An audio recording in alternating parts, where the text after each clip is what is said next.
David Halen to our campus today.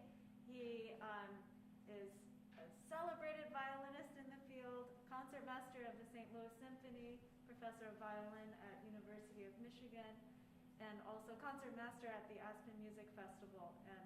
And let's all give him a warm welcome.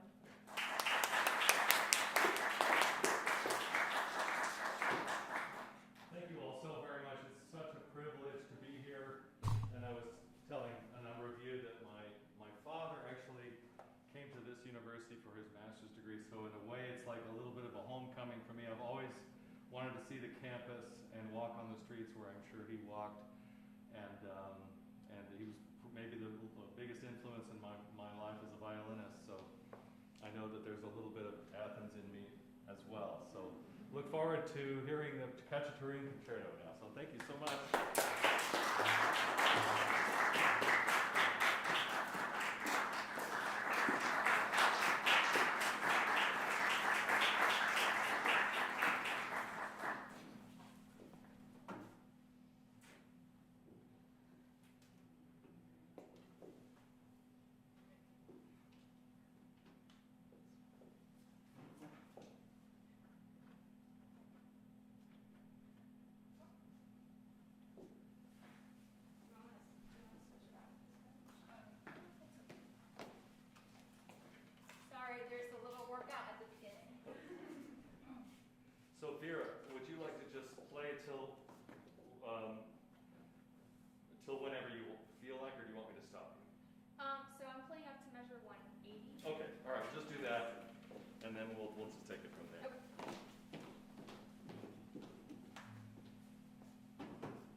so well in a piece that you've been playing for what, a month now? If that? About Well, this piece is a very big project, and you're well on your way. Chrissy, could you double check the live stream to see if I'm on camera here? I don't want to be. Yeah, I'll go check. I'll sit wherever I need to, but I just figured it'd be silly if I'm not in a camera shot somewhere. You're good. They just said that you're good. Oh, okay. All right, great. All right. So, also, Jiao, that was beautiful playing. Oh, thank you very much. Really strong support for her. Thank you. And very musical. Well, you have a lot to say. And that's the one thing that I find sometimes most important is that you're playing the violin for the right reasons. And when you have something to say, everything else you can deal with. But that's the one thing I find very hard to teach if somebody doesn't have that, and you have it in spades. So you're absolutely doing the right thing by being a violinist. Now, I think I mentioned to you before, I played this with St. Louis Symphony about 8-10 years ago. I can't remember. Maybe less. Maybe it's 6 years ago. But the one thing I remember, by the way, can you hear me okay clearly enough with this mask? It's always so hard. And so if I'm shouting also, it's obnoxious and annoying. Let me know that too. The one thing about this piece that I found playing with orchestra is that the texture of the orchestration is thick. Mm-hmm. And so, and it's magnificent orchestration. It's like from the Russian school of that sort of starts with Rimsky-Korsakov and Prokofiev. And I think that this piece has a lot in common with both of those masters. Mm-hmm. But the orchestration sparkles, and it brings this piece to light in a way that nothing else in the repertoire does, because it has a very Armenian flavor. Mm-hmm. And as you know, he was Armenian, and actually I think he won what they call the Stalin Prize, which seems a little strange, but he was very popular mm-hmm. in Russia at the time, and this is perhaps one of his greatest achievements, this concerto. And just for all of you, a great performer of this is Leonid Kogan, who also happens to be Armenian, so I always feel like, well, it's kind of straight from the horse's mouth. It feels like it's in his blood when he plays it, and so I recommend that to you too. When I played this, I found my part, and I wrote here in the beginning the word firm, mm-hmm. and I was thinking that's good advice for you too. I think it says forte marcato, but it's down. It's very repetitive. It's down low. I want you to play stronger in the beginning, and I was thinking actually, Jiao, could you just play a little bit where you play that same theme? Is that around 62 or 117? 117, I think you play that. Could you just play a little bit of that theme? Mm-hmm.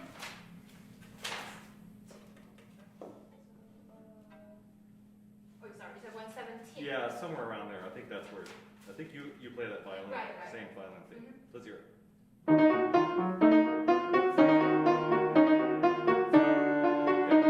See, so she's playing an instrument that is hammers, all right? Mm-hmm. And it sounds hammer, and that's what you need to do. Okay, so when you come in, would you play it deep in the string, and the eighth notes need to move forward. You're pulling them back a little bit, and you want it to give a little bit of forward momentum. Let's try. Give her 4 bars or something. Formation. Yeah.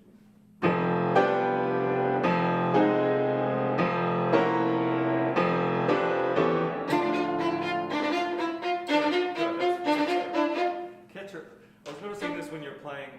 In general, what you want to do is keep the muscles in your hand very loose mm-hmm. and activate it. So in other words, what it will feel like is like you're almost vibrating. Maybe you are vibrating, I don't know.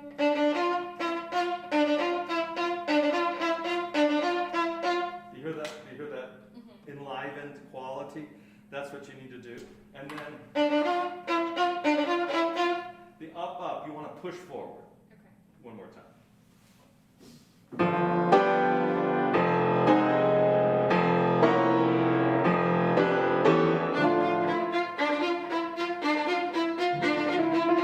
Push.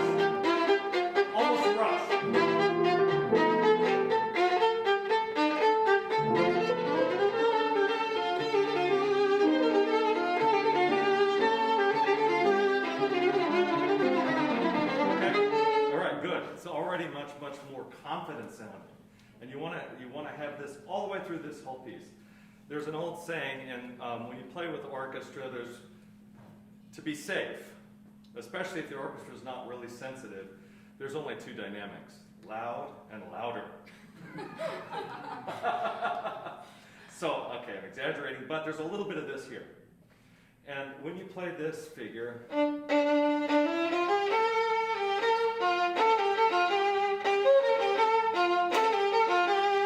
how much bow I'm using? Mm-hmm. Now, my teacher used to say to play, and my father used to say, just use a half a bow whenever possible. So could you try this slowly?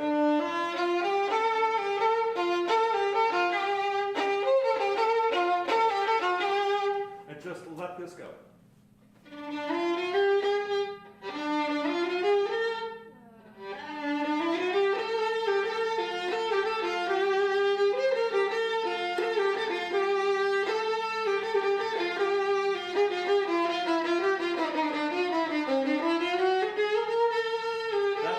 That's it. You see how freeing that is? When you just tell yourself to use a lot of bow, don't worry about it. Don't try to even control it. Because the honest truth is that if you're free, your ear will start to control it subconsciously and you won't have to think anymore. Okay? The next thing, when you're playing, you need to probably keep something anchored. You don't sound anchored enough in your left hand. And what I mean by that is somewhere you need to feel like that you have something that you can hold on to. And I'm going to suggest the first finger. Okay. So in other words, your first finger, you want to play that into see how I'm squeezing that into my thumb? Mm-hmm. Could you do this just really quick? So you see how you're pushing your first finger into the thumb? Mm-hmm. Now you're going to do that, there's going to be a neck in between it. But every time you play first finger,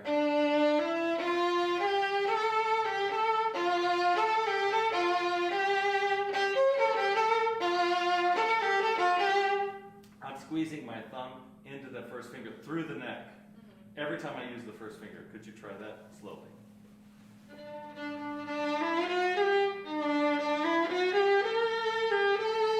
it.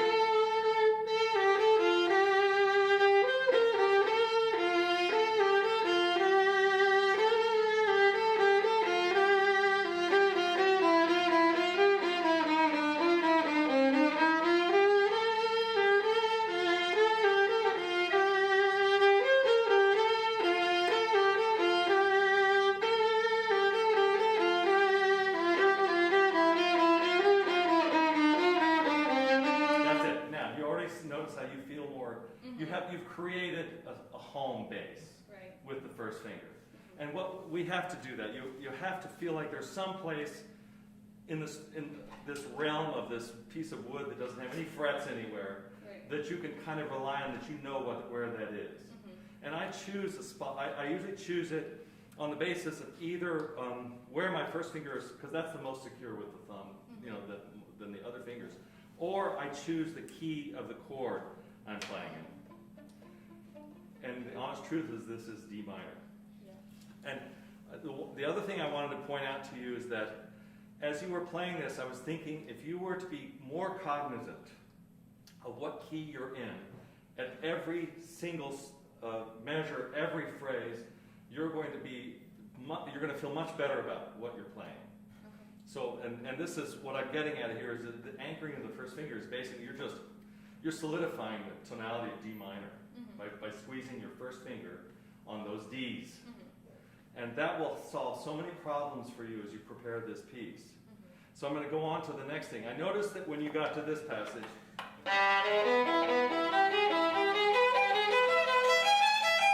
you know that it's gnarly. It's he writes in a way that's a lot like Prokofiev in that there's tonality, but there are wrong notes all around. Mm-hmm.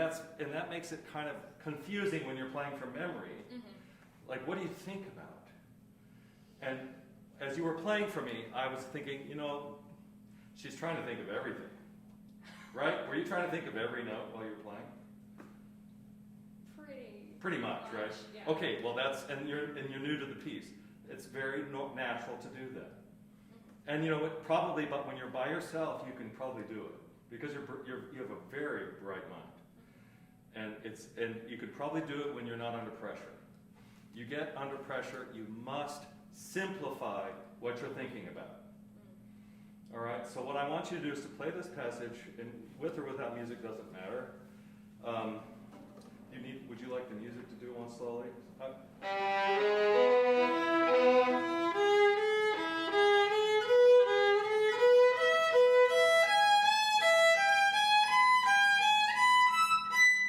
Good, that's very well done, and every note was right. Now, I want you to tell me what key that's in.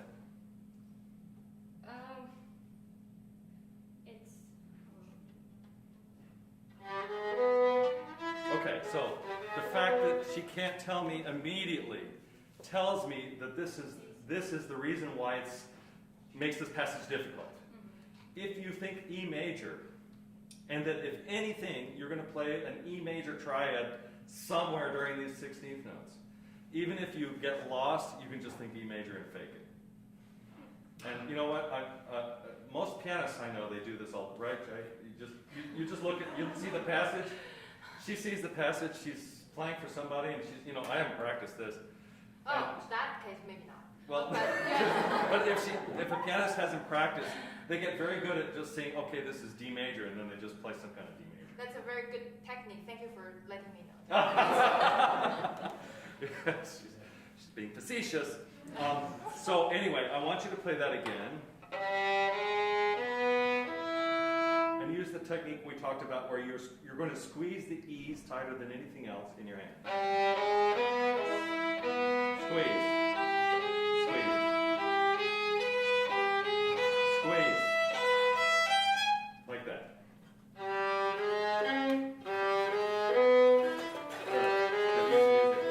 Use the music and look at it. Good.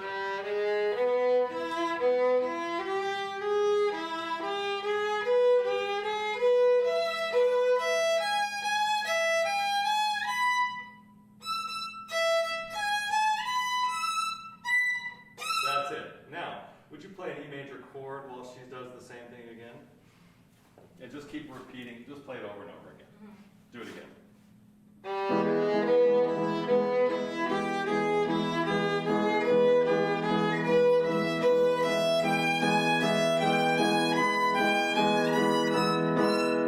Good. Now just play like one every 4 notes or something like that. And I want you to do it one more time. And I want you to loosen up your hands so much that as you're playing, if it's out of tune, you just quickly fix it. Okay, so just play every 4 notes. You just play a big chord, and leave your hand really, really loose, and tell yourself, you know what? I'm going to play it slow enough. I have time to adjust. Do it again.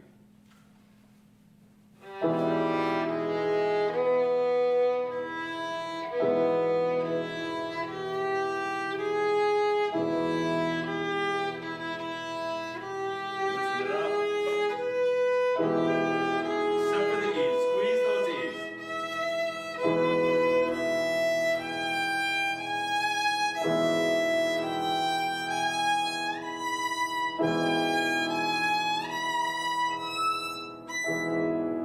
Good. Did you notice how much it improved? And it's because what happens when you relax your arms and when you don't hold on, your ear is so much more accurate than your brain in terms of, well, you're still using your brain, okay? But you're actually reacting to what you hear. Great. And that's the reason why we don't put frets on a violin, because your ear actually is so much more accurate than a fretted string. Because if you really start to listen to a guitar being played with frets, it's never really quite in tune. It's kind of always a compromise. Right. But this can be much more accurate when your ear takes over, and you need to learn to trust your ear more. And it will be there for you, because it's already developed. I could tell it as you were playing. So you're going to do that also here.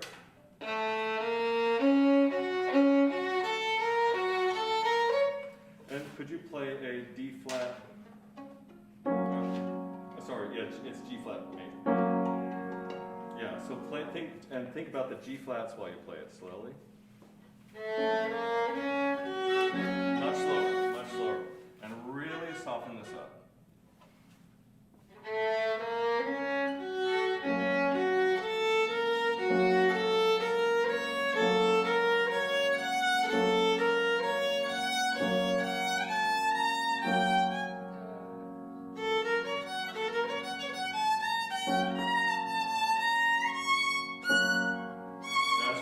Okay, so you see how that works.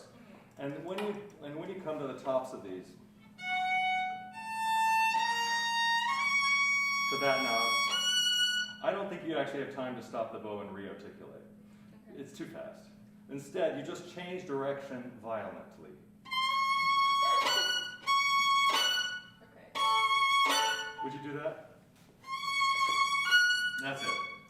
That's going to be enough, because just the changing of the direction of the bow with the weight in the string creates an accent. And that actually usually sounds better than if you try to stop the bow, put the weight in, and then release the bow again. It's just there's no time for it.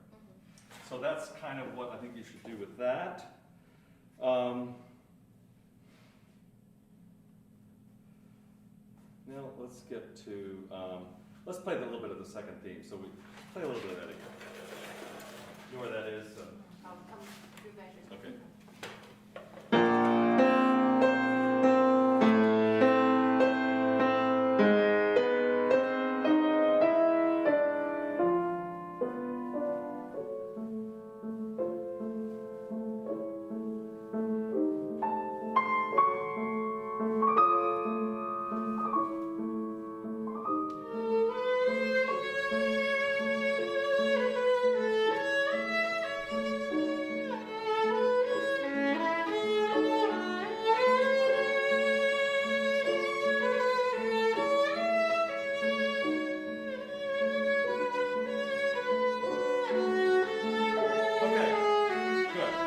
So just so you understand how important I think it is. So what key is this in?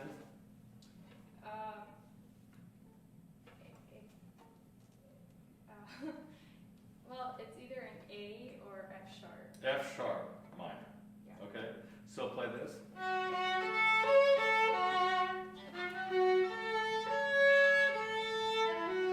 Yes. Okay.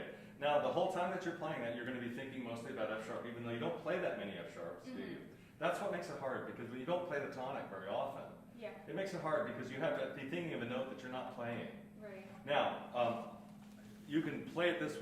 This is why when I was younger, every time I would start to rehearse something with piano, I felt like I had to learn the piece over again because I had no idea what the harmonies were. And the moment the piano is there, suddenly it sounds out of tune because you suddenly actually have a tonal center. Right. But this is what you can do by yourself when you're in a practice room, especially with a well-tuned piano, is you figure out every passage and you sit on her piano bench when she's not there, and you just play the chord and then you play the passage. And you hold the sustain pedal down so that you can hear it ringing. And you will learn to play this perfectly in tune. All right? And now, the other thing about this kind of reminds me of like a 1950s pop tune or something, doesn't it? Yeah. It's so romantic.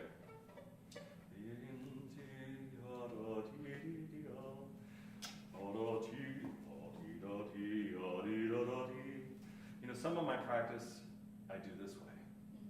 And why is because it actually teaches me with the human voice what I want to do with the violin.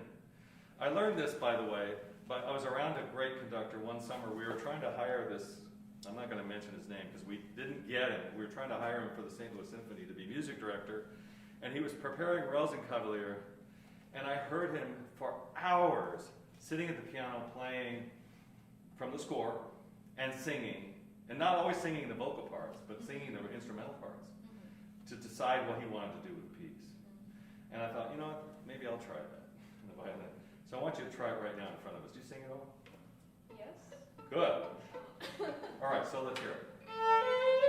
Can you, could you play with her? She'll give you the pickup. So just sing, let's hear it. Yeah, so you sing that.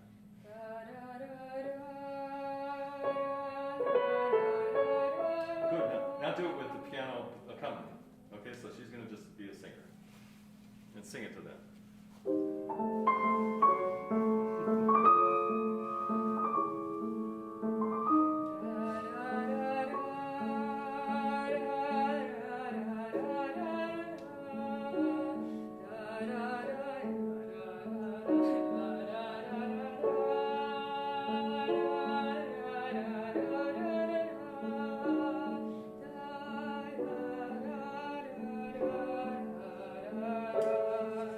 Very nice. nice. Let's give her a Now, the thing is that you probably gathered some information from that, right? Now, I want you to do it on the violin.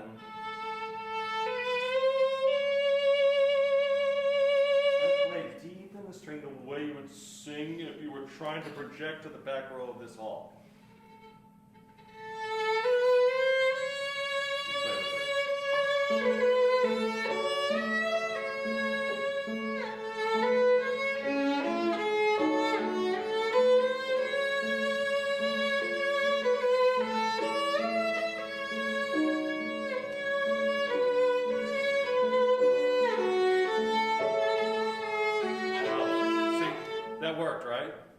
It's so much more meaningful.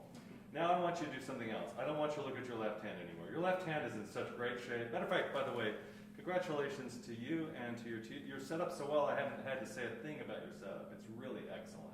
The way you look when you play, the way you hold the violin and the bow is really, really beautiful. Can you not look at your left hand? Instead, actually look at your right or the audience, but you don't even need to check in with the left. Try it. So look kind of a combination of the audience and the right and your right hand.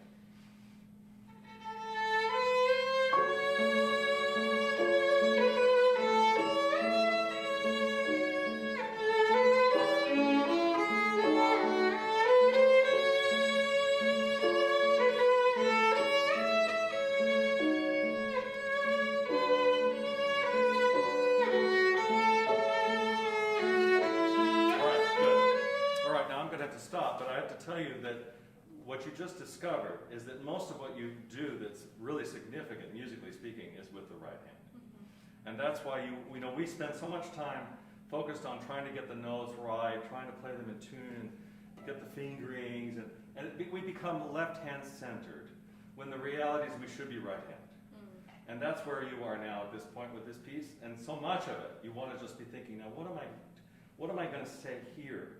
And what I'll do is I actually take my human voice and I put it into my forearm. I pretend like my vocal cords are in my forearm. Because that's going to be the same thing as when you just sang it for us. You'll do that with the bow instead of with your vocal cords. Right. Okay? All right, so good luck with this piece. I look forward to hearing the results.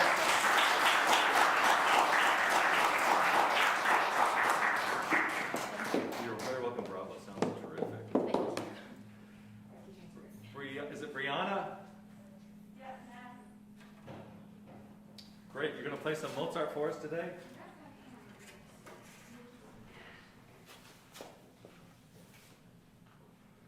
And Florence, thank you so much for helping us out today.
reminded of when your teacher gave her oral, what was that called, Chrissy?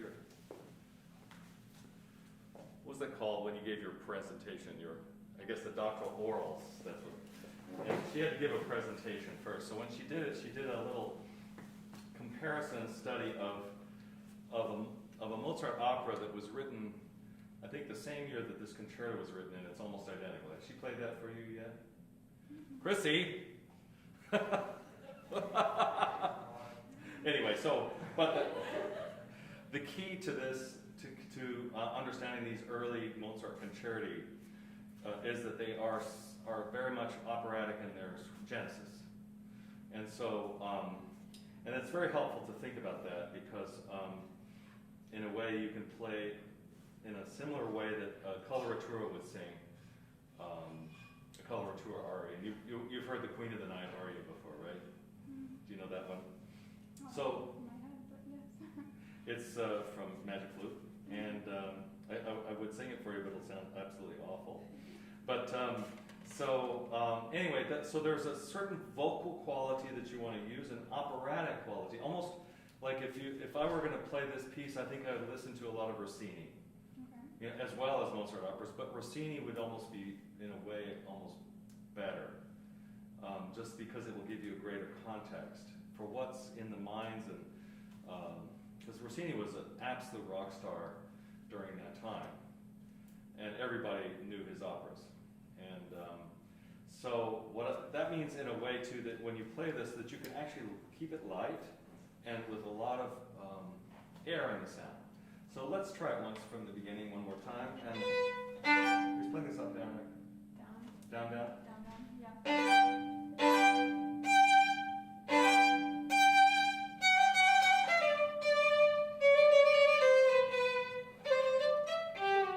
See how lightly I'm playing it? It's just to give it a vocal quality. Let's try it once again. Give her maybe 2 bars.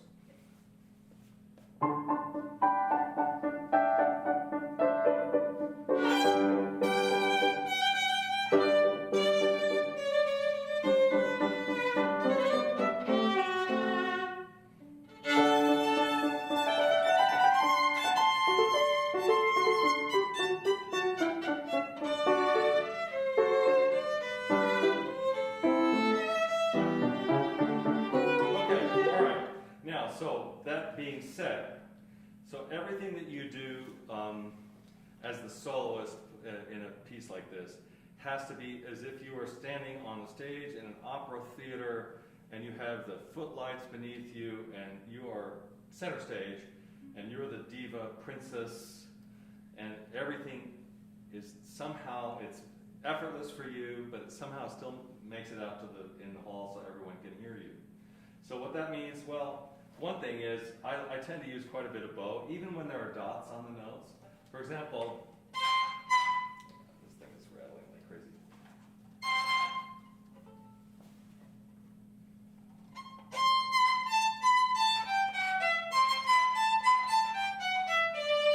See how much bow I use on those dotted notes? Yeah. Could you play just that bar for me once? Oh, what finger do you start? It's the third position.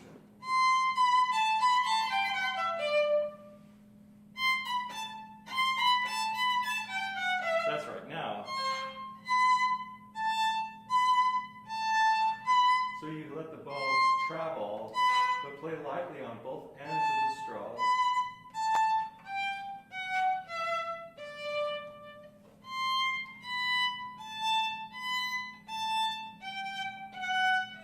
That's right. Now, and then if you vibrate, you basically only vibrate the front of the note, and that's just a little bit. Rattling on this thing. Try it.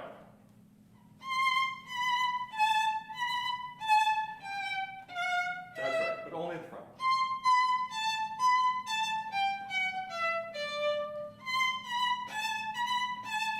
That's it. Good. Now let the elbow fall open on every down bow, and then when you play an up bow, throw the up bow at your I don't know, your nose.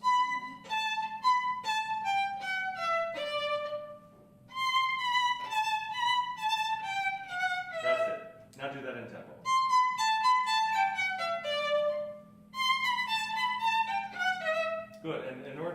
it work, you have to let go completely. So I always pretend like somebody else is playing, not me.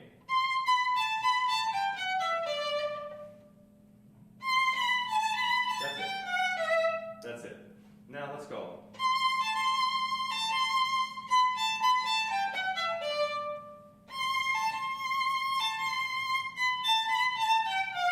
Good. Now that has a chance of being heard in the hall. And you have to make it as effortless as if you hardly played it at all yourself. But that's actually the way you have to approach every solo note in a Mozart concerto. So you have the very opening, if it's down.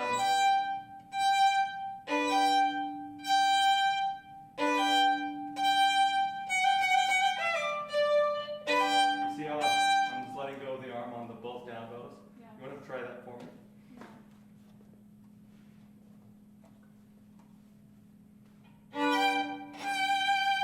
Good, and then vibrato, in Mozart, and to be honest with you, everything up through, I don't know, Mendelssohn, or even sometimes Schumann, vibrato is a little overrated. In other words, I usually use vibrato sparingly from about anything that was written 1860 back, and honestly, even before 1900, probably they didn't use as much vibrato as they used after 1900.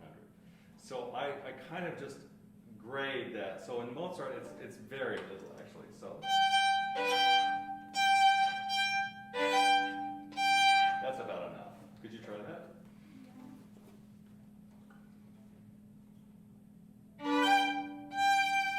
Yeah, that's it. Yeah, and then even here.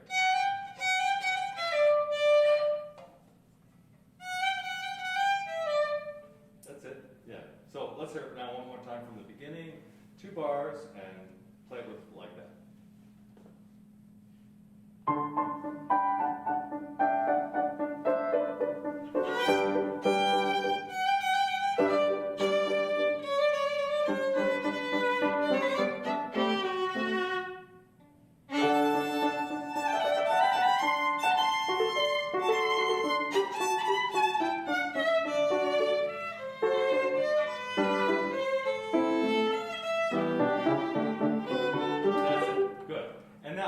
Thing about that in Mozart's time, generally speaking, when you have slurs, there's a meaning behind the slurs that they used. For example, if there's 2 notes slurred, you usually clip the second note of the slur. So in other words, when you have, anytime you have 2 notes slurred, you're going to clip the second note. So in other words, and because usually the first note's in a appoggiatura, and the second note is not nearly as important. So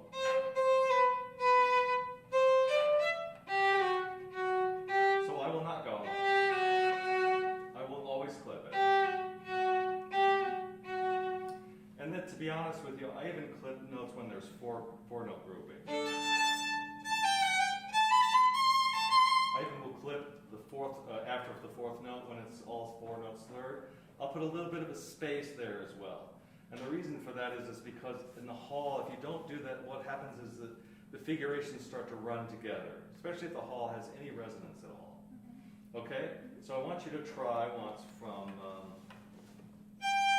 let's see.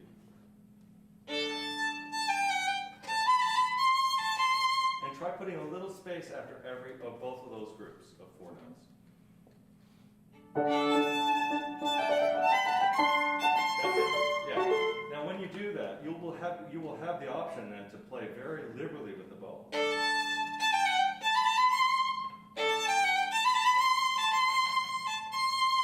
See, because you're giving it the clarity that it needs, you can play with impunity then. So let's hear it like that. Lots of bow with the space.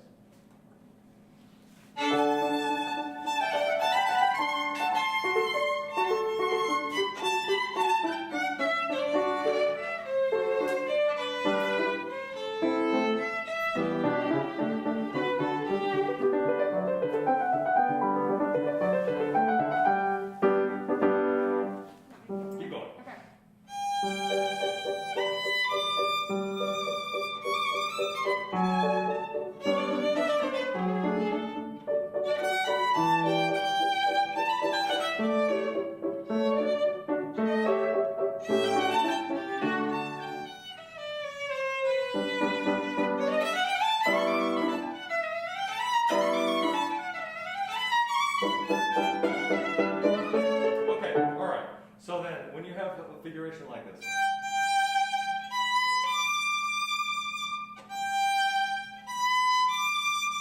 how I'm using the whole bow? Yes. Because I know if I don't do that in our hall, I'm going to be absolutely obliterated out there. And if there's anyone else playing, I won't be audible enough. Okay. So.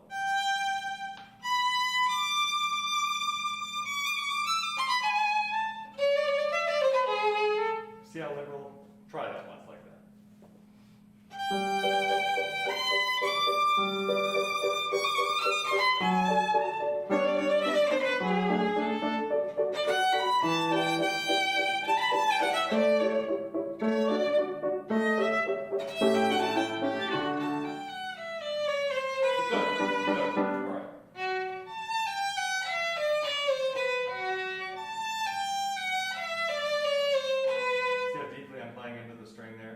I want to use a very slow bow, so I have to play very heavy. Let's hear that. So F sharp, A.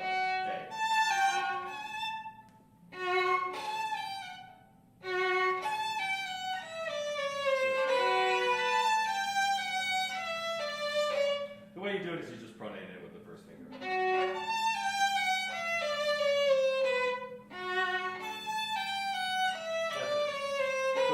And then you actually have to enliven the left hand a little bit so that it sounds like bel canto. The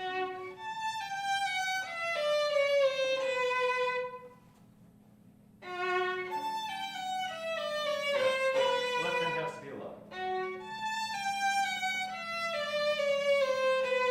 More? Yeah, more. Yeah. When I say more, it's more that you enliven the left hand.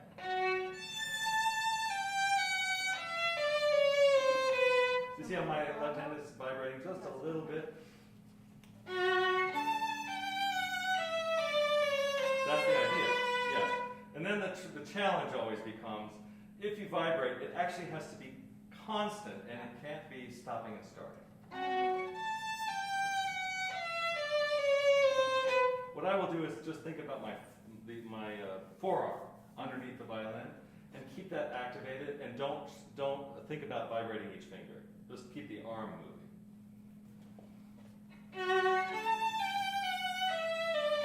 That's it. That's it. And then what you do is you marry that expression in the left hand with what you do with the right. And I try to make it sound like a singer singing.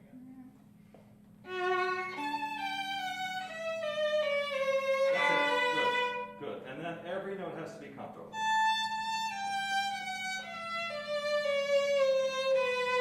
If one of those notes doesn't feel comfortable, it's gonna veer out of tune. It's just so every single note has to feel good. So what you do is you say, I'm gonna make myself feel really comfortable in front of, I don't know, thousands of people. I really don't care about anything else. Try it.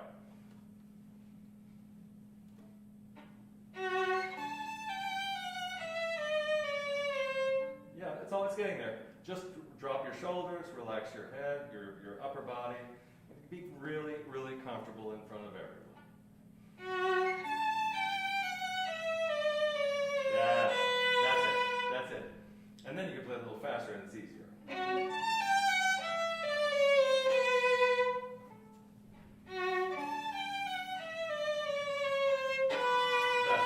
That's right. Let's go on for that.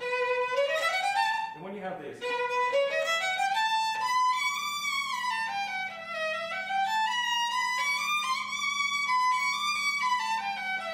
he writes forte for 2 beats and then piano for 2 beats. Yes.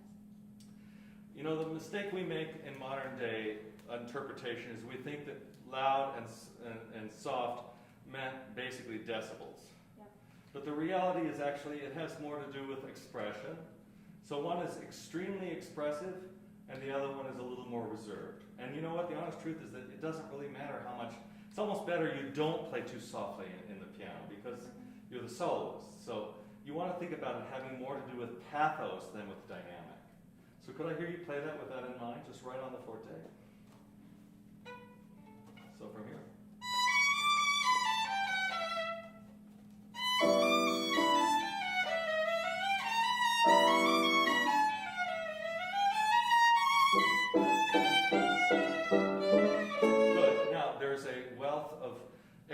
exploration you can do with this. There's a lot of beauty in this set shape.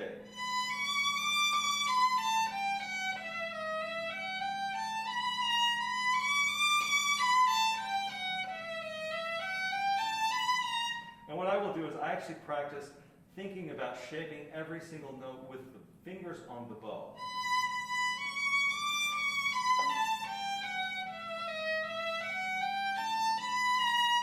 So I want you to play it that slowly and express yourself with each note and the fingers on the bow at the top of the stick.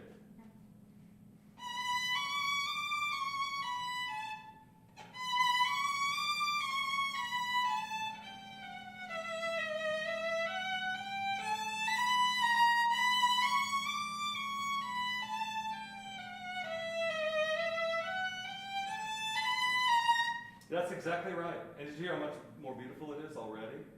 And you'll just play it faster the same way. And then when you come out of it, I noticed here he wrote these as small appoggiatura, so a little grace note. Instead of actually eighth notes, he wrote appoggiaturas as grace notes. That means he wants them extremely expressive.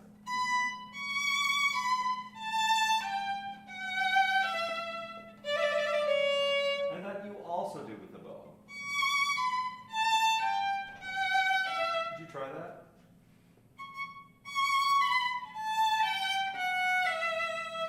Good. You might try just taking the position.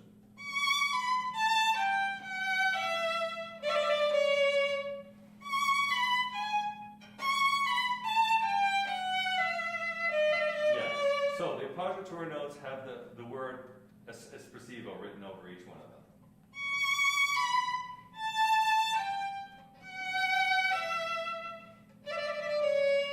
See how I'm taking care with each one of those notes to make them expressive beyond belief compared to the second note. I want you to try that.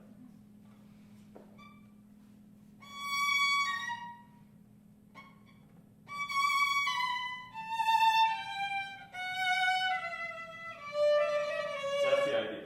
Now, it's really fun to be challenged like this, and actually for somebody to challenge you in front of all these people, and to have to do that, because you think, well, wait a minute, how am I going to make this more beautiful on the spur of the moment like that?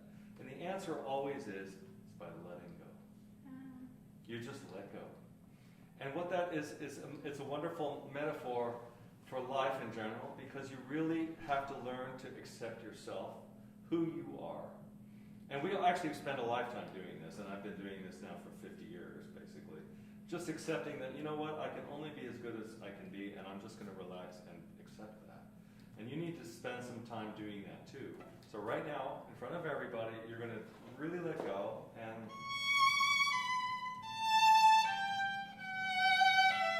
and let your ear guide you more than anything else. Try it.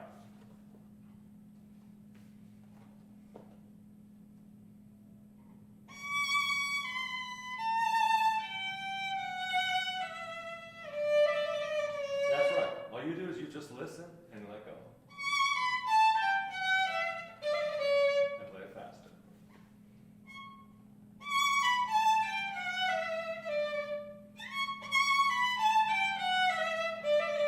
That's it. It's beautiful. And just accept it, because it'll be there for the rest of your life now. And you just basically create layer upon layer of this. And a piece like this, it's so exposed, it's so transparent, that you know when it sounds great, right? When you do something beautiful, you know immediately. And when it's not, you know what? You don't take that as a negative. You take it as a step towards this ultimate goal of perfection, which none of us ever achieve. Okay? All right, thank you so much.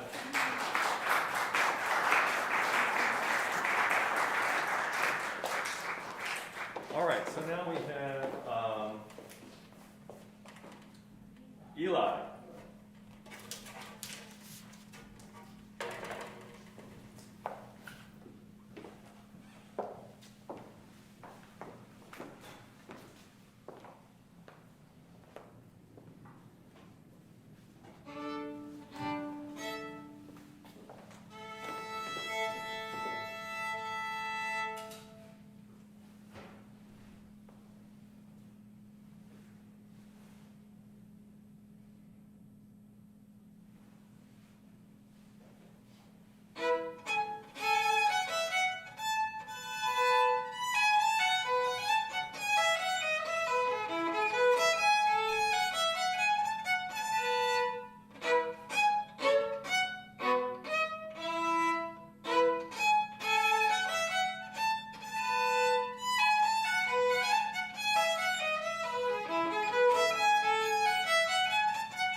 Great job, Eli. I let you play the whole thing just because I thought it was, so short anyway.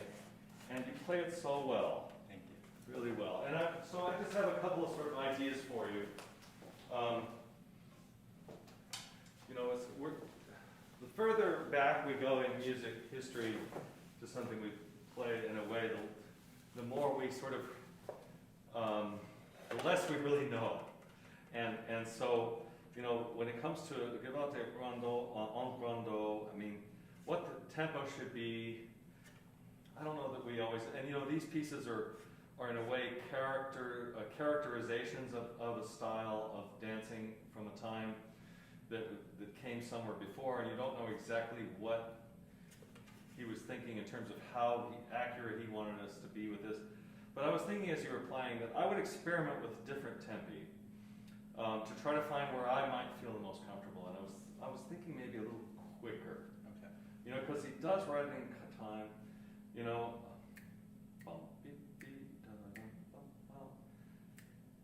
Actually, I almost might think of it in one.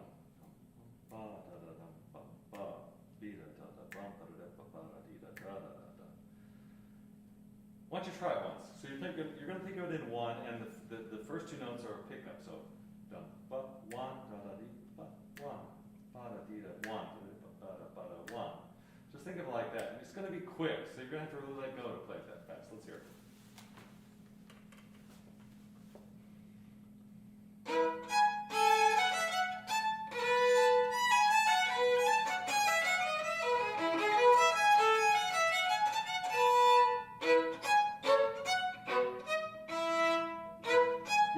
Yeah. Do you see how it already? I got the feeling it already feels better with that, even though you're not accustomed to that tempo. I think that's actually the right direction you should go.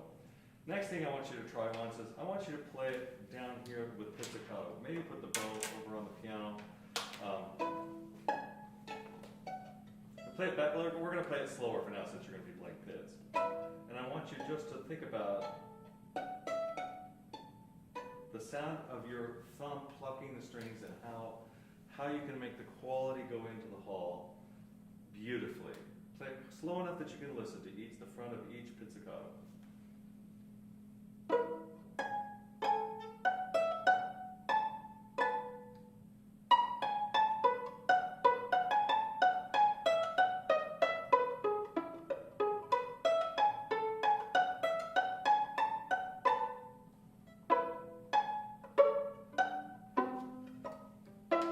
So you notice with pizzicato, once you play the front beautifully, it rings a lot. But did you notice how what you were playing was actually quite present and audible throughout the hall?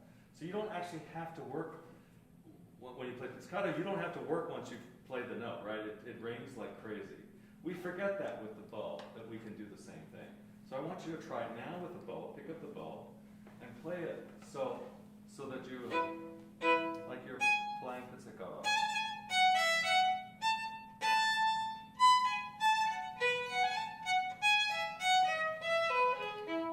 And just play the fronts of the notes only.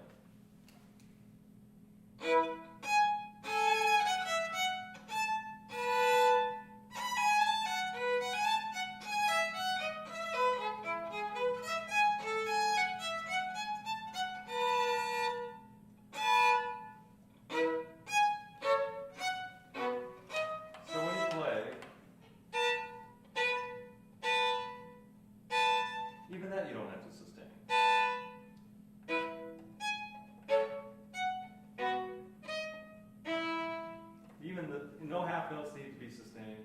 Just the fronts of the notes seem to sound pure. Try that from the seventh.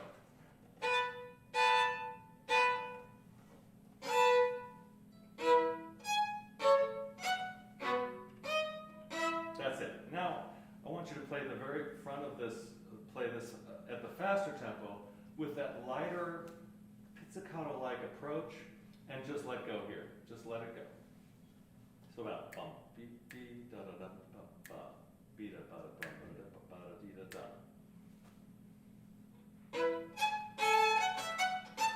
Yeah. Now just because you're playing with pizzicato fronts doesn't mean you have to lift the bow.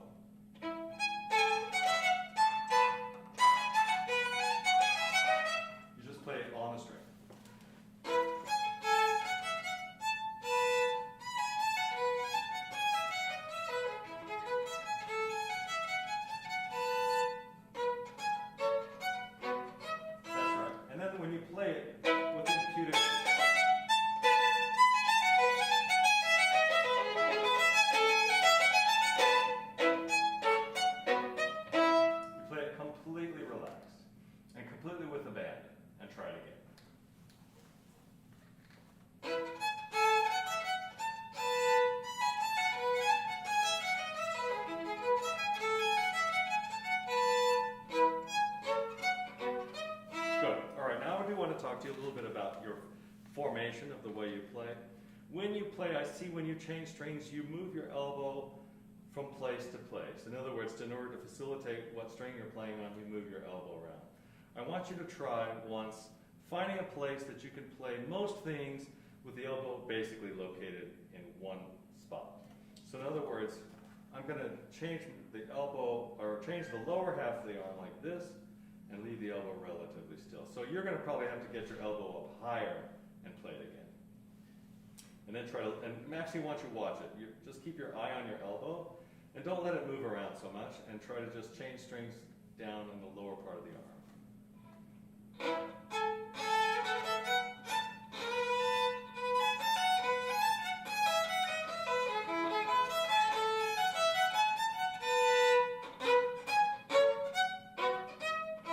Okay, all right, that's new to you, and it probably feels very foreign. All right, but the thing is what, it reminds me a little bit of, one time I was in a master class with, he's no longer with us, but Joey Silverstein used to be concertmaster in Boston. And he used to say in the class, you know, to play the violin, you basically, just do what he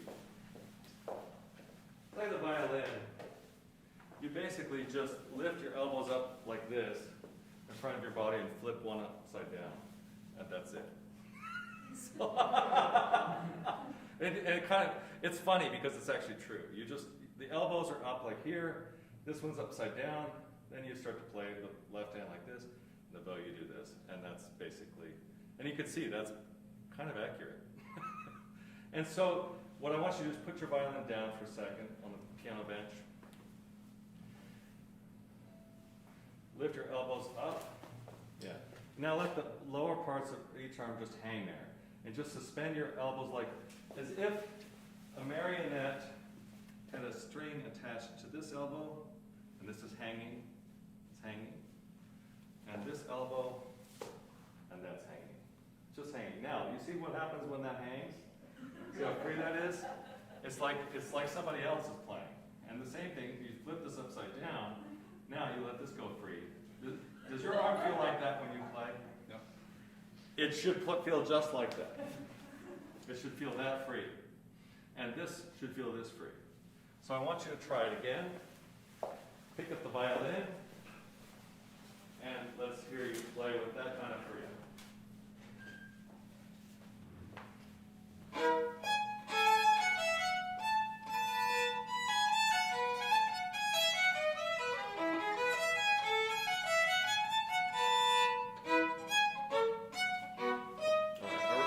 I rest my case. That is really, really beautiful. That's not how you normally play, right? No. That is, what do you think, Chrissy? Yeah, I think that's a winner. I think that you will find that you're just going to, everything's going to get really easy when you approach it that way. And it's a funny thing because when it comes right down to playing the violin, a lot of times, I don't know if you have a mirror near where you practice. Most of them are too short, but. Yeah, are you 6'3"? 6'3"? 6'3.5". Oh my God. Yeah, you will have beautiful children. You know, the thing is that when you practice the violin, it's such an external activity. If you just look in the mirror, if it looks really good, it's probably right. And that's kind of, a mirror is a very, very useful tool. And that looked very natural. It needs to look natural. And then after that, this whole piece will kind of fall into place. Let's take something. What's the hardest part of this piece for you? Definitely that last. This is the thirds? Yeah. This part? That, let's hear it.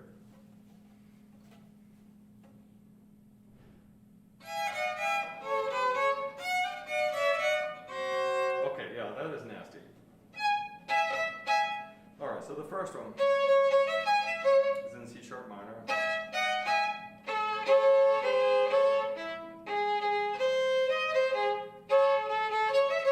The next one's in A major.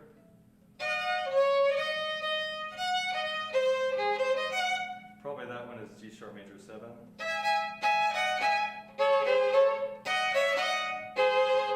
And they're basically have lower neighbors. So what I'm going to suggest you do is forget the lower neighbor. Just play this. Just that.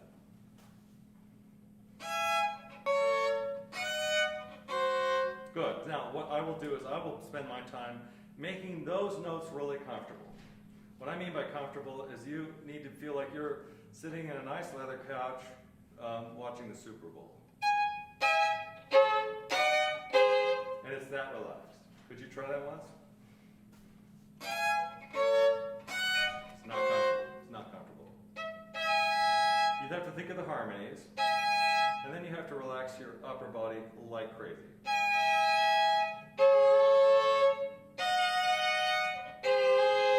And as you play those, you can adjust the pitch if you want to.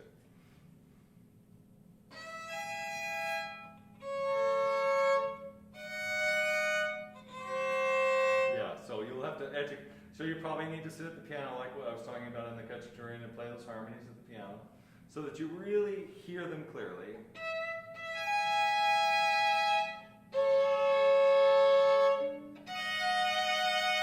And as I was playing, I was thinking about the harmonies that I sort of sketched out. You know what's kind of interesting too is that the reality is, as a violinist, when you're playing something unaccompanied, you don't actually even have to be that accurate. You just need to think harmonically. As long as you're thinking, because as violinists we play linear melodies so much of the time. You need to be able to think linear, yes, but in a situation like this, the harmony is actually more important for your ear to latch onto. And because it's, especially when it's unaccompanied, you don't have the help of another instrument.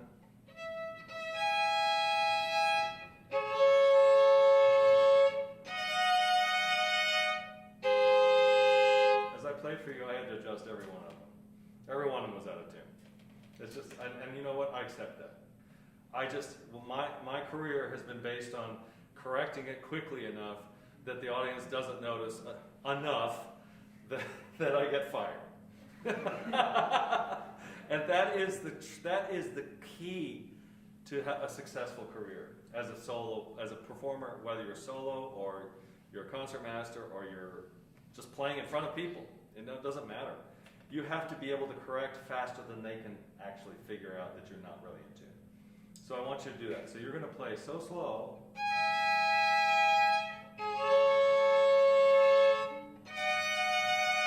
that you can correct.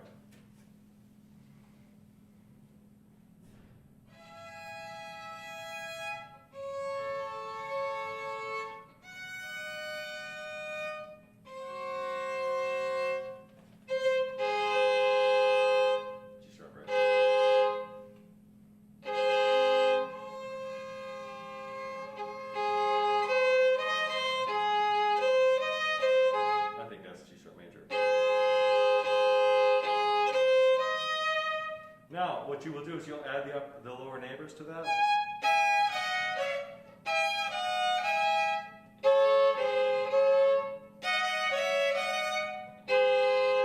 But you know what? I don't even care about the lower neighbors. If they're not in tune, I don't think it matters.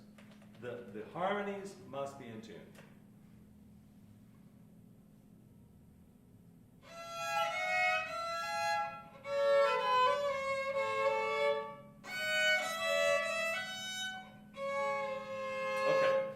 So when you were playing this, I was thinking, I feel sorry. I'm putting you on the spot with this nasty little passage that's over in like a half a second. When you actually perform it, it just doesn't last that long. But what I would do, if I were in the situation, I need to play this piece, and it needs to be good. It's going to be in front of 2,000 people. I will do things like, I will figure out how I'm going to put the fingers down, and if you can see what I'm doing here. You see how I'm holding my violin? This is a very expensive violin. And I'm holding this violin with 2 fingers and my thumb, and that's it. And that is actually ergonomically correct. Because I could hold this for 30 minutes if I needed to.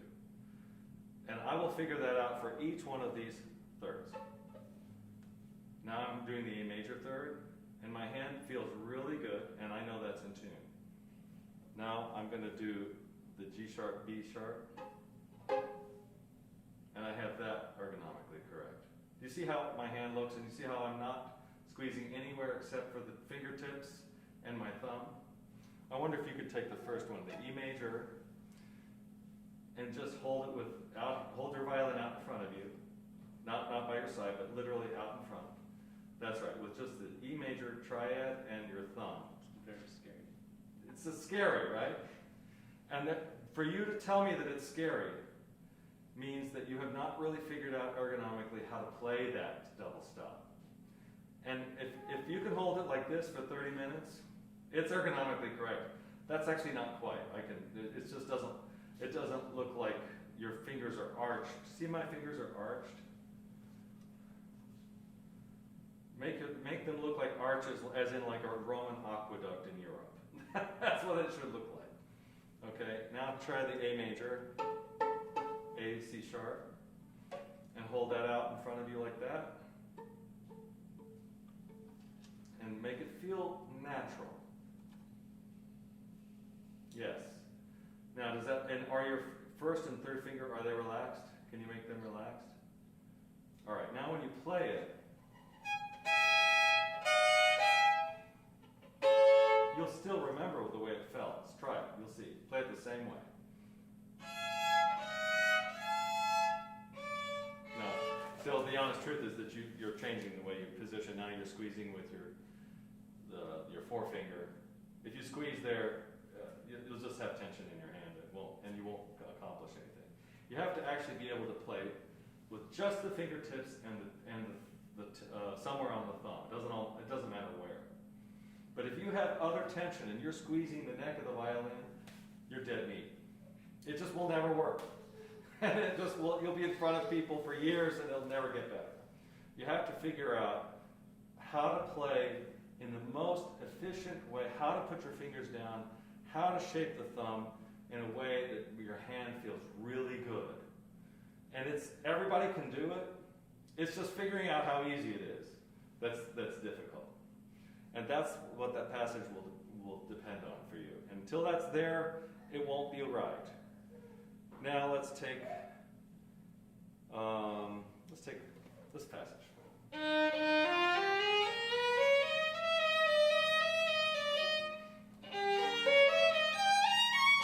know that passage? Starts on a D sharp. Let's hear that.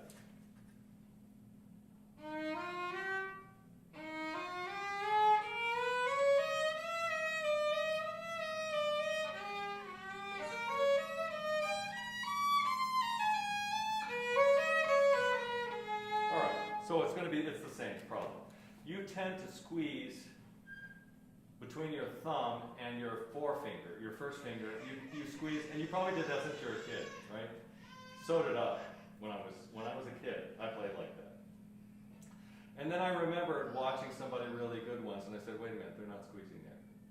Why am I doing that?" And I stopped. And you know what? I got a lot better, a lot faster. But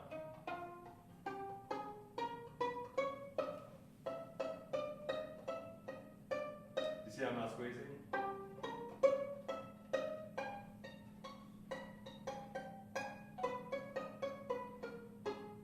You need to play with that. And so basically, I'm interacting with the pad on the thumb and the tips of the fingers. And I'm squeezing actually quite hard, actually. I'm actually squeezing a lot between the pad and the fingers. Because I want that to feel really, really solid. So I want you to try it again.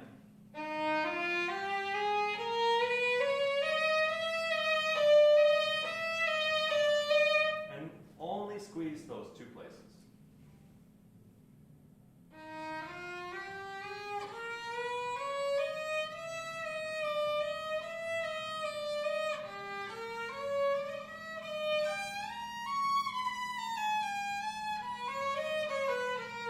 All right, you know how much better tune it was right away? It's because you set yourself free.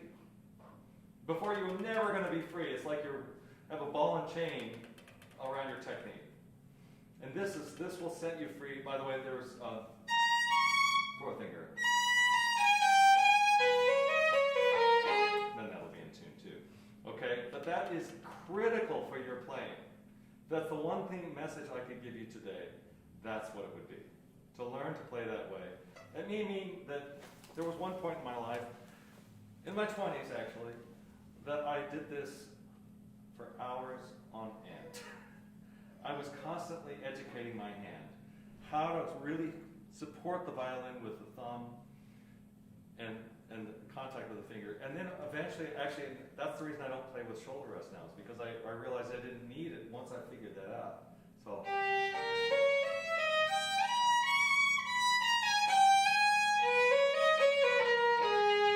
So I'm squeezing everything between those and nothing else. And what's funny is that it sets you so free that I used to have these giant welts on my chin from squeezing. You know how you've seen violinists that have this giant hickey on their neck? Well, I had that. As a matter of fact, it was so bad it would get infected, and I think I went to the doctor a couple of times. And I've seen a lot of soloists with that, but they always play with a giant shoulder rest and they're squeezing like crazy. And it's really bad for your skin because you have so much contact with the wood, and your skin can't handle it. So I just learned to play without squeezing. And you know what? I stopped having neck trouble, I stopped having back trouble, and it just solved everything. And it basically boiled down to how you leverage the thumb. In other words, the thumb on the left hand will do all the work of your neck, your shoulder, all that kind of effort is actually done purely by just letting the thumb participate and putting the strings down and making them comfortable. And that is a crucial technical piece of advice I would give you. What are you using behind your violin? Yeah, so that will become optional. And I actually think it's fine to have a shoulder rest. Actually, sometimes I like it. The problem with playing without a shoulder rest is that sometimes when you shift down, you have to raise your shoulder for a second. But other than that, it doesn't really provide me with a lot of help. So, but that's my recommendation for you to figure out how to technically be comfortable when you play this piece, and quite honestly, everything. Okay? Thank you very much. All right, Caroline. Caroline here? The pianist is here. She says she's warming up. Okay, tell Caroline she's warming up. But actually, while she's out, are there any questions? Any questions from, how many of you are violinists here in this room? Not everybody, right? Almost everybody. Yeah, okay, so. Well, I will say this, I think it's a wonderful profession. And what I also can tell you all, for those of you that are in your formative stages, no matter what, when you play the violin, there are so many different things you can do for a living, successfully. And that I used to worry because I know how competitive the orchestra auditions are. And like, for example, we have a lot of openings in St. Louis right now, by the way. I think we will have between 7 and 9 openings by next fall, which is the most we've had in my entire career. And I would say that a lot of orchestras are in the same boat because it's called the Great Resignation. We had a lot of people retire during COVID, and we didn't hire for over 2.5 years. We haven't had an audition. And the last time we did an audition in 2020, which was like the month before COVID hit, we had almost 500 applicants for 3 jobs. And we hired 2. We didn't hire a third. But that's kind of the norm these days. There's a lot of people. But of those 500 people that applied, I'd say 90% of them are going to be just fine, even if they didn't get the job in St. Louis. Because they will get a job somewhere else. There's many ways you can make a living. I encourage my students to get Suzuki training to be certified to teach at least book 1. Because I actually think that that's a very, very easy way. If you graduate and you don't win your first audition or your second or your 5th, you can teach. And not only that, the other thing I learned was that when I played on a Guadagnini violin was quite expensive. It was quite expensive for me as a 25-year-old when I bought it. And at the same month I bought the violin, a few weeks later, the orchestra, I was in the Houston Symphony, they came to us and said, we need to cut your pay by 20% because we're financially in the red. And I was in big trouble. And so I started a wedding contracting business in Houston. And I played, first I started off just playing weddings, booking them. And then, I called it the River Oaks, I forget what it was called, but anyway, I used the name River Oaks because that's an expensive neighborhood in Houston. And I got so much work. I paid that violin off. And I was hiring people to go out and play weddings after a while, and I didn't even play them anymore. I just hired people to do it. And I took a cut, of course. But there are so many different things you can do when it comes to music. And so no one starves. And I think that's a misnomer when people think, oh, you're going to be starving artists. You're not going to starve, especially with the violin. Because there's so much demand for it. And yes, in every major orchestra there are 30 jobs. It's a lot of work.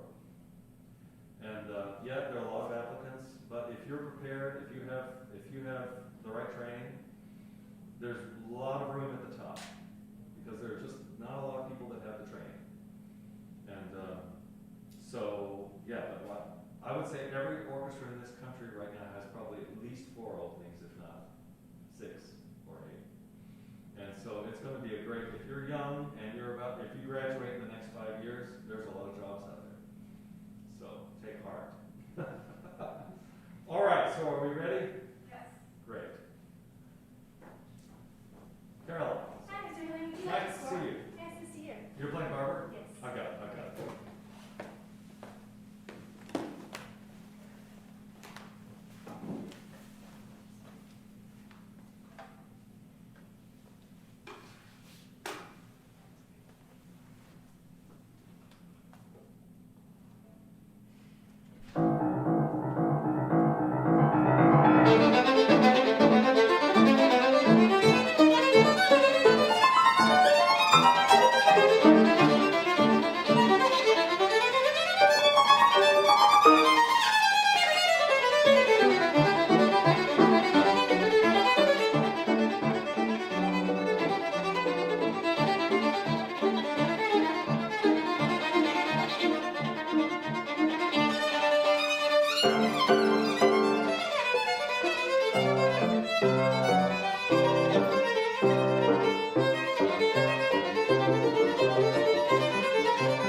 Very nice job, Caroline. Very, very beautiful playing, very exciting, good stage presence.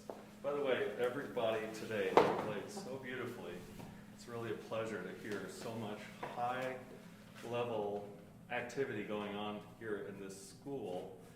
And it's the hard work each of you have put into this. It's really kind of incredible. So thank you so much for that. It makes it a pleasure for me to hear all of you. And Jeremy, great job. I was very impressed.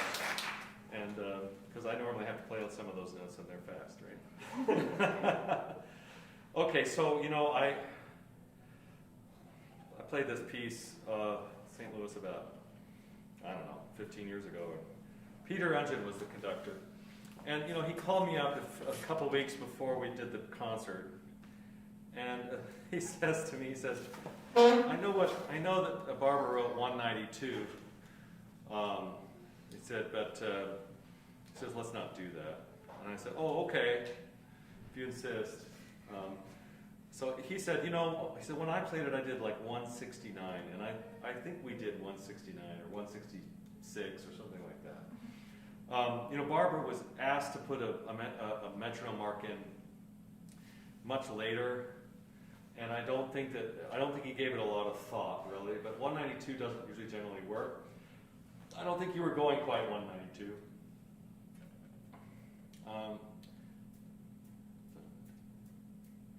That was probably 180 something, I'm guessing. I want you to try slightly slower. And the reason for this is that the more alive the hall is that you play this in, the more problematic this movement becomes. Mm-hmm. So, and also, there are trumpet parts that are tongued, that are impossible for the trumpet players. They can't play it if it's too fast. So you just want to always be exactly.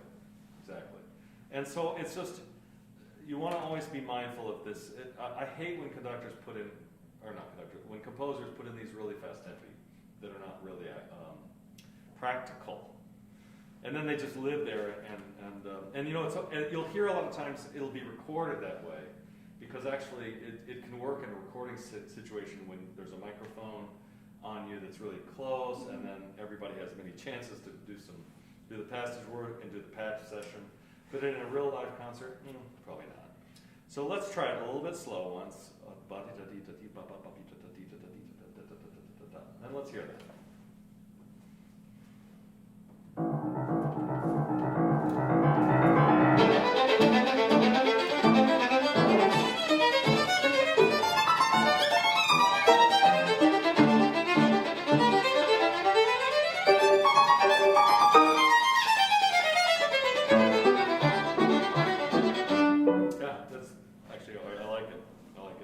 Now, when you do that, it gives you more room to actually kind of shape things and to sing a little bit in the passage, so it doesn't just become this hurried mess, which is what it can otherwise be.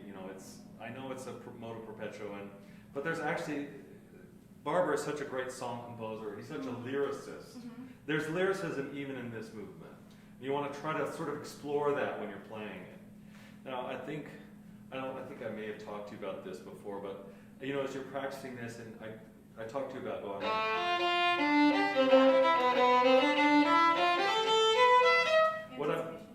Basically doing anticipations of the string crossings, correct? Mm-hmm. Yeah. So but I'm going to tell that there's a lot of string players out there. One of the hard things about this movement is that there's a lot of string changes, and it's one thing to put the notes down in time, but then when there's actually a lot of string changes at the same time, it's very clumsy. And you usually fall behind somewhere, and that's usually where there's a problem in the passage work. So you practice anticipating them.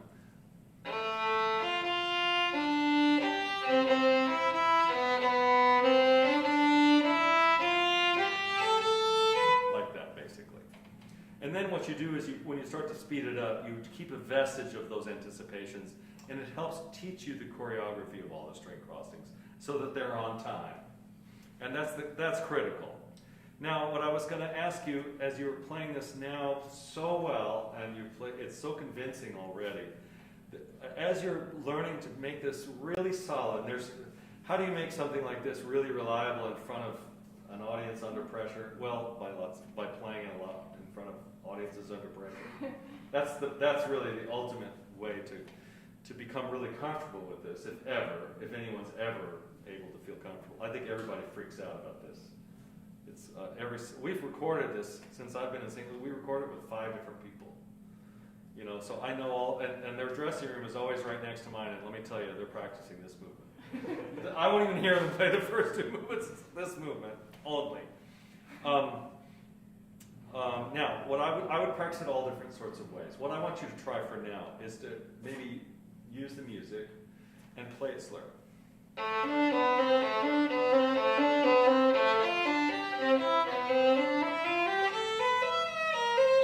And explore the lyricism. You could probably look over his shoulder. Try that once. So you're going to do 6 to a bow and make it lyrical and play it about that tempo.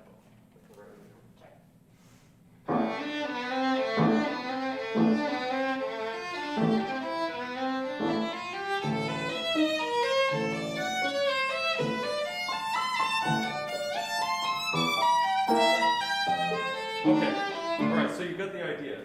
And you hear how that, you hear it in a slightly different way now? Yes. It's a little bit like you'll hear it like you're looking at a prism and you're actually looking at it from different angles. And that's what the slurring is about. You're going to hear your intonation more clearly. And that's what I want to get at, because I think you could play this better in tune. And what I want you to do now is to play it the same way, slurred, even slower, and I want you to play it so chill that there's no tension in your body. So.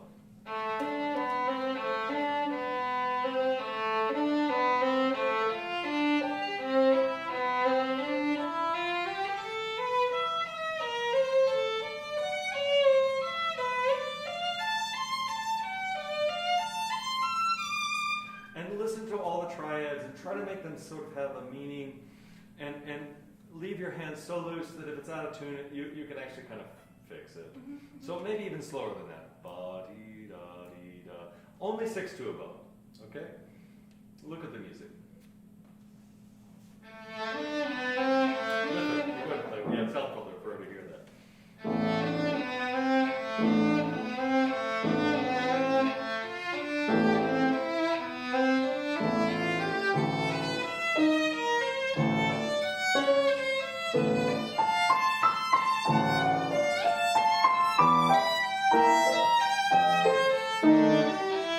Relax even more.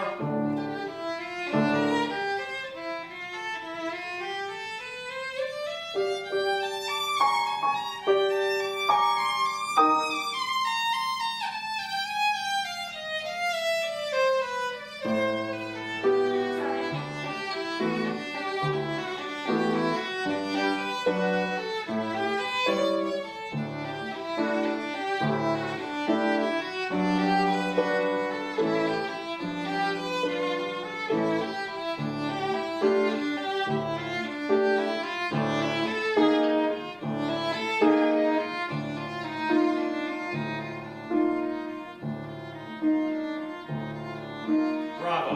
Okay. That is really, really wonderful to hear. Because I heard it went up, and the level and the accuracy and the understanding was very, very clear to me. So I was really delighted to hear that, because it really sounded good. And you probably felt better too. And you see how playing it legato helps that, so that you don't have those distraction of all the string crossings. You don't have, your body isn't having to actually take care of every single note having a bow change on it. And you can do this, and I would even do it. I would do it probably quite a lot. Okay. Actually, and I don't know how, if you work together with, you guys work together, and if you're friends, he won't mind. And the thing is that it actually is. I will say this: when I learned this movement, I only played it up to tempo about 10% of the time. Okay.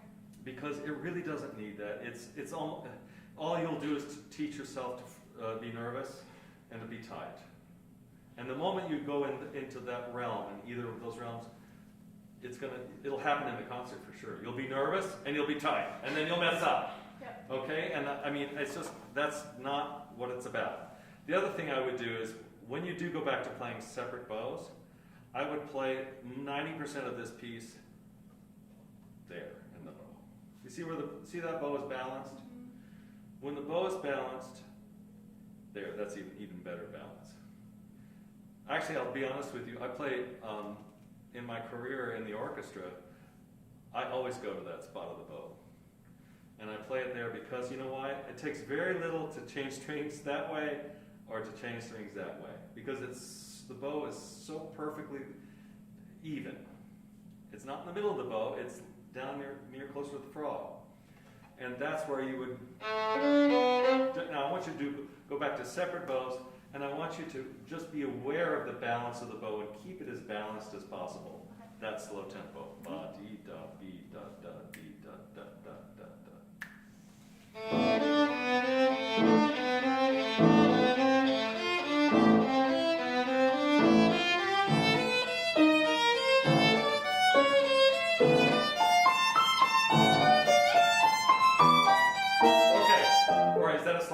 place than you were playing before? I think, yeah, I think it's a little bit lower now. Yeah, it is, and I think this is better. Another thing I want, and this, you have this beautiful looseness in your fingers. I see them on every bow change. I see you doing this, and my father taught me that too, and I'm very impressed because I know it took a lot. Now, you're doing too much of it. All right, I want you to leave the fingers a little bit more stable. Are they flexible? Yes, but you're not going to do this on every single bow change. Because if you do that, then you can't be as aware of the balance of the bow.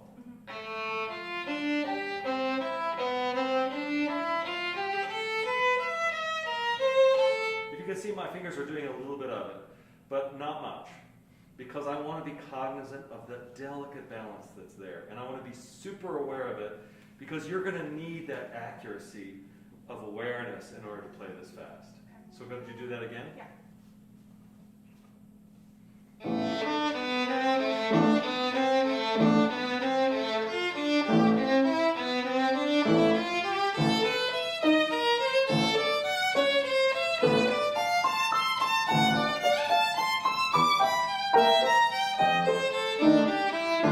That's the idea. And this kind of slow practice, I have a feeling you haven't done a lot of it with piano, right? Yeah. It's probably the most important practice you can do. Okay. All right? It's going to be so much more valuable than if you just say, hey, can we rehearse the last movement of the Barbara, and then you just run through it. It's 3.5 minutes, and then you're done. And you say, okay, well, maybe we'll do it again, and you run through it. You learn nothing from that. Okay? You will do slurred. You will do slow and separate like this. And you will also do it super lazy. Like so lazy. Could you play just a bit with me?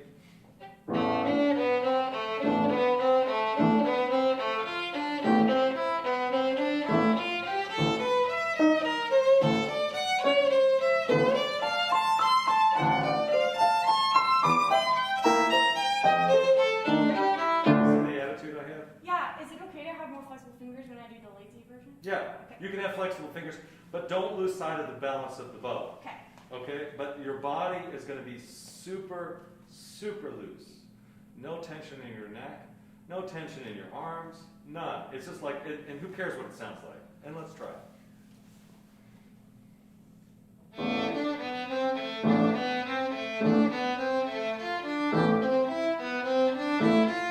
Feel the balance of the bow. Keep going. Let's go.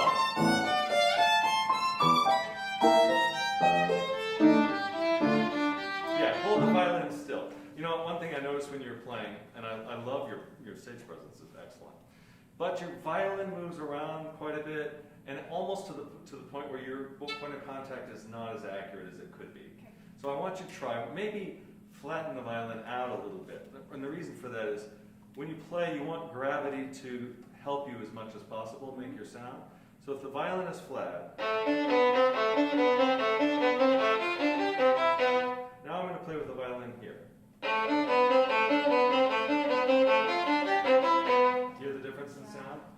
Flatter the violin is, the more organically natural your sound will become, because gravity is doing most of it.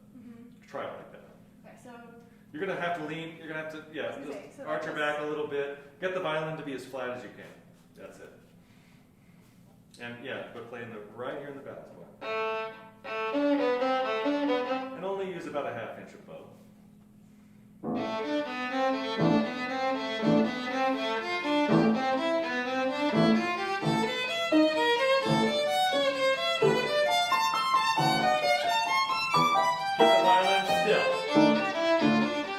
flat. Okay, but did you hear the sound? Did you hear the way she sounded? It was a much more natural sound. I want you to try it up the tempo like that. Just like it's a performance, but half inch or bow, up to in time. Give 2 bars.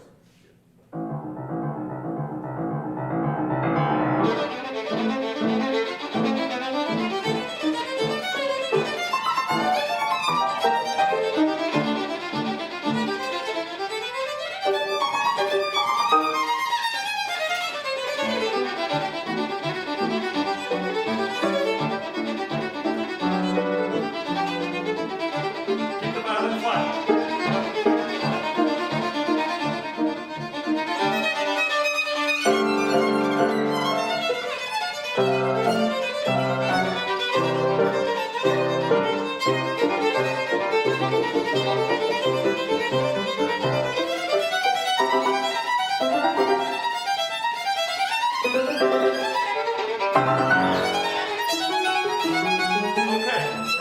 That sounds really, really terrific, especially when the violin is flat. Now there was a little glitch here.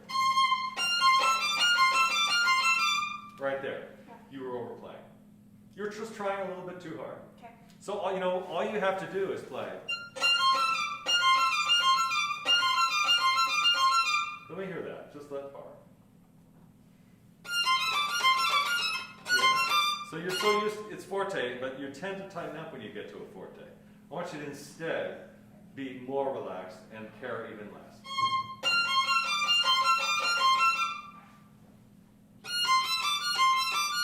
Good. Now you're going to activate your hand a little bit. Put that famous barber lyricism into the sound. That's right, and there's an accent on the high note, right? Accent, accent. So you know what I'll do? I'll squeeze my 4th finger into the thumb. Squeeze, squeeze. That's going to be enough. That's right, and then you'll stay in the string. Half inch or bow.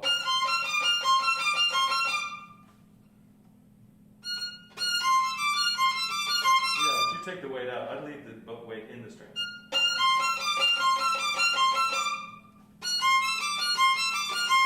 Right. I'd probably lift my 1st finger. Left. Because that 4th finger needs to sing. Okay. That's it. You hear the difference in sound? All these little things add up.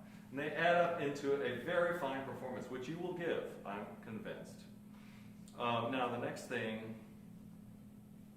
maybe it was the same problem.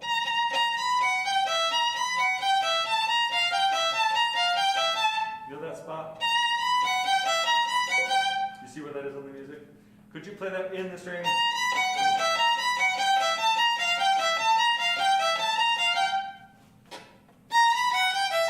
Yeah, I see the problem. So the left hand is not quite loose enough.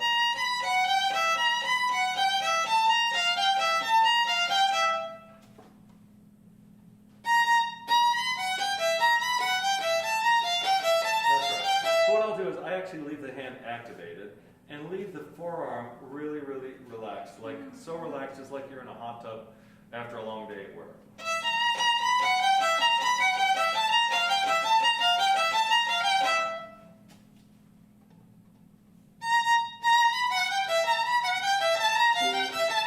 That's it. Now just leave the weight in the string.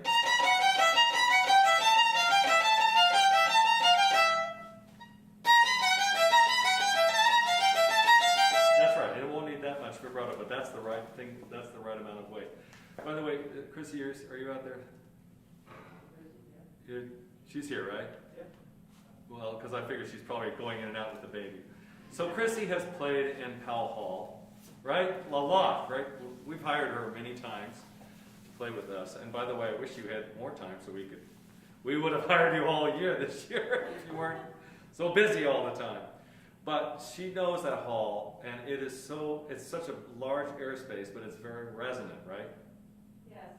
And so when you play in there, you have to have this core in the sound, and because the hall is resonant, if you play with a core in the sound, it will be audible anywhere. There's 3,000 seats there.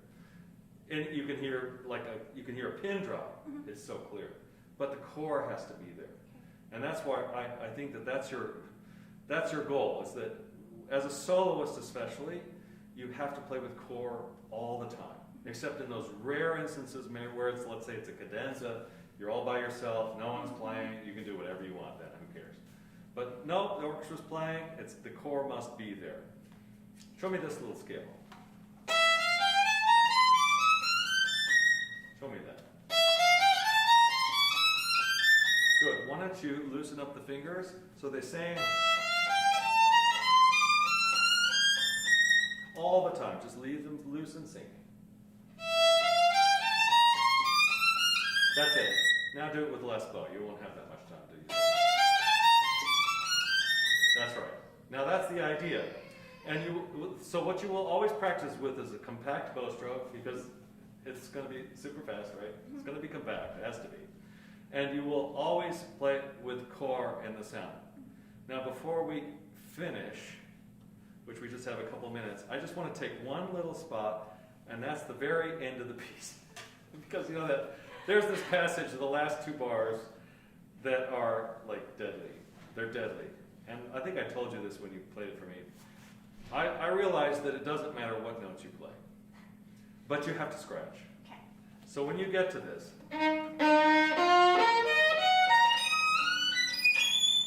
could you play that slowly once?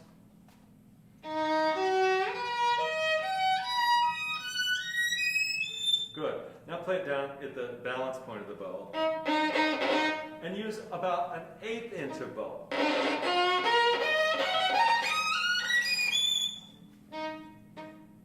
Next to the bridge like you. Yeah, right up next to the bridge. Good. Now just use a 32nd inch of bow. That's how little. And just do nothing but scratch.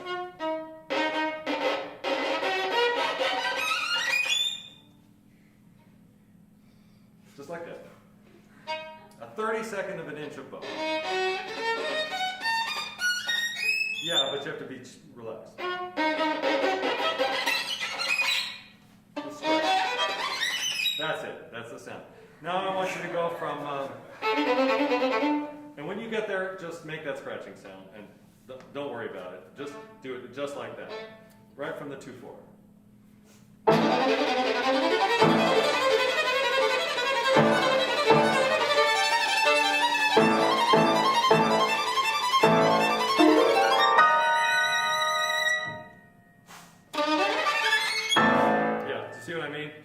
The scratch is more important than the pitches. And the last note, it says, he put a fortissimo sforzando on it. That note has to be really scratchy, so. You have to do something to scratch that note. Do it one more, actually just do it slowly once, and we'll just make sure that you, just do it by yourself. Yeah, really slow, really scratchy. That's it. That's it. And you just leave the weight in the string, and you don't worry about the pitch at all. It won't matter. No one's going to hear it anyway. But they will hear that you played something, and they're going to be so impressed because they'll go, wow, that sounded hard. Works every time. Okay, you all thank you. Oh, wait, this is question answer, Chrissy? Yes, I mean, if there are any questions and answers or questions. Just, if you have any answers for me, please. I need the answers. Last opportunity to I gave him the talk, Chrissy, I don't know if you were in here. I gave him the talk about... I was here. You were. Okay, so, yeah, I mean, there's a wonderful future out there for you. And the honest truth is that what I find about violinists is that anyone that can process what it takes to play the violin well can do anything. There's nothing like multitasking and in order to play the violin. But the one thing that I've learned is that you multitask by layers of preparation, figuring out how to do things. And then you must decide what is the one thing you can think about that's very simple. That is the answer to a successful performance. And you can't think too much. It has to be, what I always say is, I can think about once per second in public. That's about it. And that's really the answer to a great performance. But the layers have to go in, like where we're focused on the left hand, we're focused on the right hand. We're looking in the mirror. We're analyzing how much bow we're using, or all those things you figure out. But then, in the end, you have to say, okay, I'm going to just think one note. I'm just going to think one thing. And also, the other thing is to use an imagination of inspiration. In other words, every time you get up on the stage and you start to play, before you begin, you think of the most beautiful sound that you could make, and then it will be there. It's an amazing thing, and that's what you will discover over years. Thank you all very much.